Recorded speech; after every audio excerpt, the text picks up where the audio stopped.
नमस्कार मंडळी, आज आपण केले ताज्या मटरचे पराठे. चवीला अप्रतिम होतात, करायला सोपे आणि एक छोटीशी ट्रिक वापरली आहे.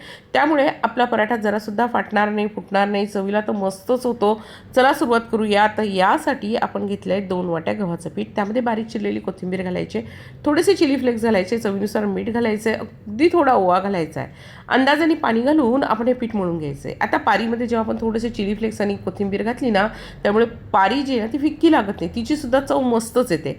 तर हे मस्त पीठ मळायचं आहे. त्यानंतर त्यावर चांगलं चमचाभर तेल घालायचं आहे आणि त्यानंतर झाकून ठेवायचं आहे. कढईमध्ये अगदी छोटा चमचाभर तेल घालायचं आहे. त्यामध्ये 1 वाटी सोललेले मटरचे ताजे दाणे घालायचे, फ्रोझनसुद्धा घातले तरी चालतील आणि मस्तपैकी हे भाजून घ्यायचं आहे. हे भाजून घेतल्यामुळे काय होतं, हीच आपली ट्रिक आहे. हे भाजून घेतल्यामुळे काय होतं, त्याची चव एनहॅन्स होते.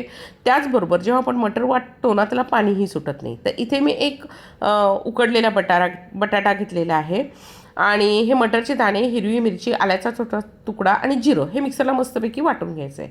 आता बॉईल केलेल्या बटाट्यामध्ये हे सगळं घालायचं आहे. त्यामध्ये चवीनुसार मीठ घालायचं आहे, थोडासा चाट मसाला घालायचा, अगदी थोडी कसुरी मेथी घालायची आहे, बारीक चिरलेली कोथिंबीर घालायची आहे, धना पावडर घालायची आहे, लाल मिरची पावडर घालायची आहे आणि हे पैकी मिक्स करून घ्यायचं. जर तुम्हाला हे मिक्सर जर सैल वाटत असेल तर तुम्ही इथे ब्रेड क्रम किंवा पोह्यांचा चुराही घालू शकता. पण माझं मिश्रण बघा अगदी मस्त झालं आहे, म्हणजे पराठ्यांसाठी अगदी परफेक्ट झालं आहे.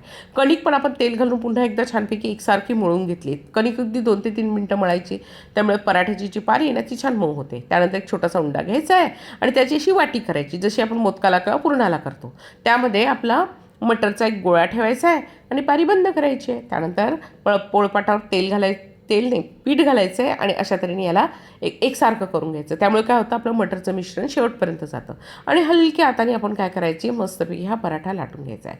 पराठा फार पातळ करायचा नाही किंवा खूपही जाड करायचा नाही, मध्यम ठेवायचा आहे, पण फार पातळही करू नका. त्यानंतर मस्त तवा तापला की दोन्ही बाजूनी आपला पराठा उलटीपलटी करून मस्त शेकून घ्यायचा आहे. सगळ्यात शेवटी मस्त तेल, तूप, बटर जे आवडत असेल ते घालायचं आहे आणि पराठा शेकून घ्यायचा आहे.